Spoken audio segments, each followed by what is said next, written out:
Hello दोस्तों, good morning. कैसे हो आप सभी। आप सभी हमेशा खुश रहिएगा और हमेशा स्वस्थ रहिएगा। तो आप सभी का मेरे चैनल पर बहुत बहुत बहुत स्वागत है। और मेरे चैनल का नाम है आयुष की मम्मी का ब्लॉग। तो आज दिन है बुधवार, करवा चौथ के दूसरे दिन का ये व्लॉग है।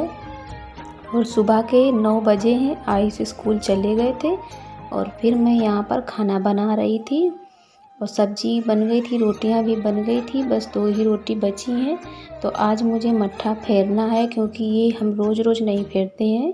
हम दूध को पका के रख देते हैं और जब ये दूध हमारा ठंडा हो जाता है तो हम उसकी मलाई रोज़ की रोज़ डाल देते हैं।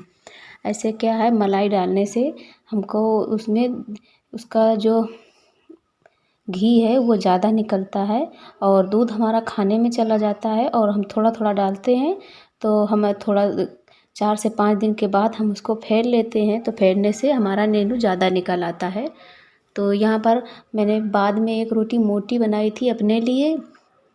और फिर ये सारा काम करते करते ये ठंडी हो गई थी, तो फिर मैंने इसको बाद में फिर से आग में सेक कर गरम कर लिया था।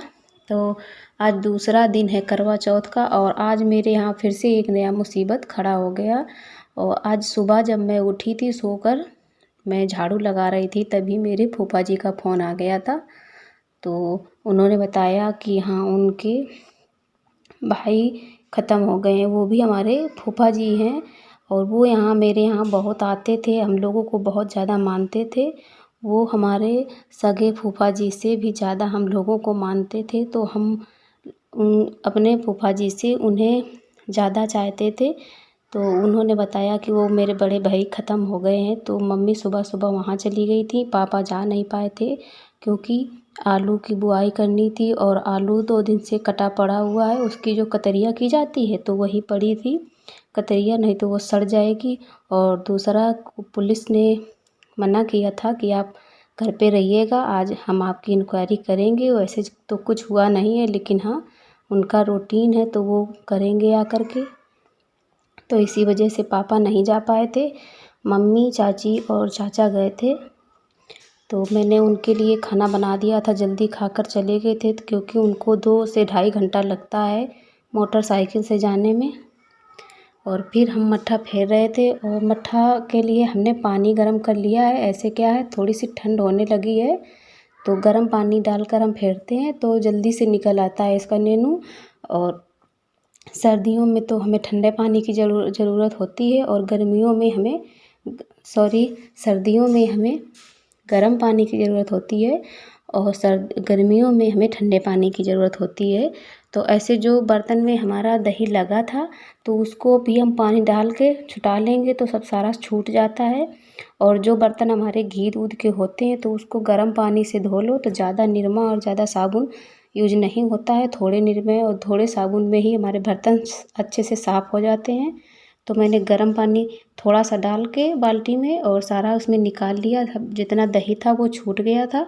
और फिर हम भगोना खाली करके अब हम इसमें दूध डाल देंगे। ये दूध हमारा शाम का है क्योंकि शाम को भैंस हमारी लेट में लगती है, तो आधा गर्म करके खा लिया जाता है और आधा हम फ्रिज में रख देते हैं।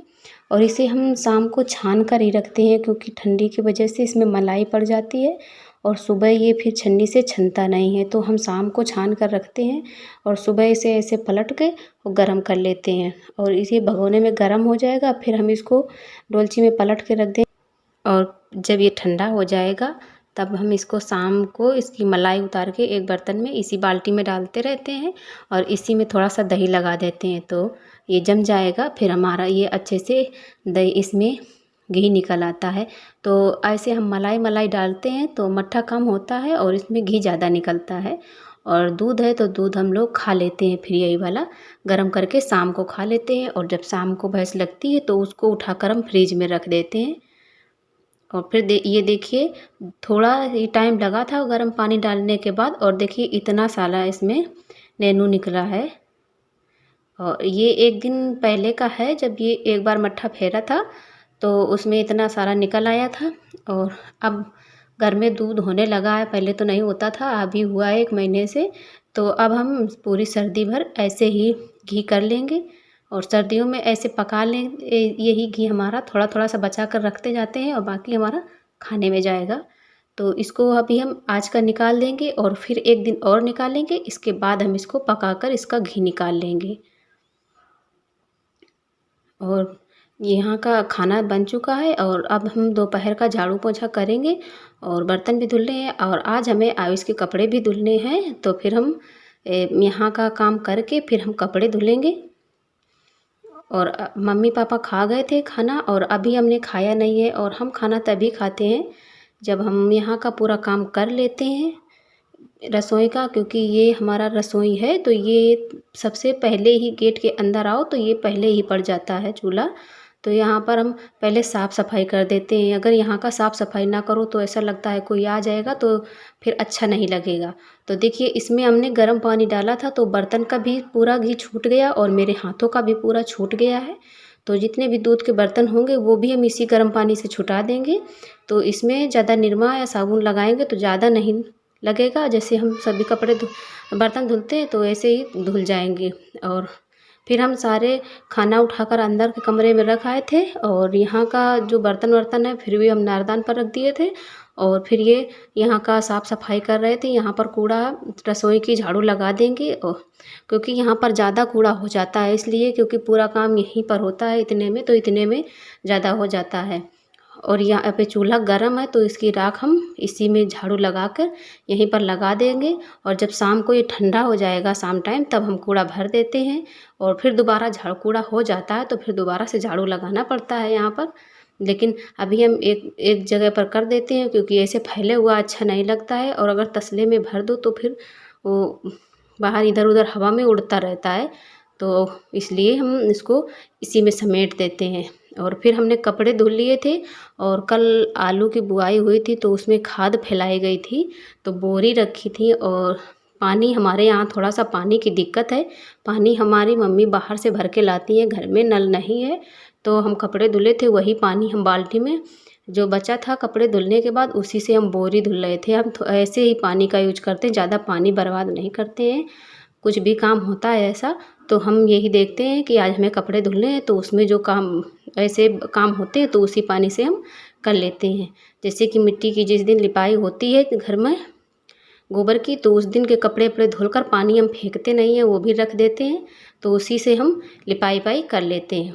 और फिर अभी धूप है तो ये सूख जाएंगे शाम तक। और जो मैंने शाम सुबह नहाए थे वो कपड़े सूख गए हैं, बस हल्के हल्के रह गए थे तो अभी वो टंगे रहेंगे थोड़ी देर के लिए, लेकिन हाँ सूख गए हैं।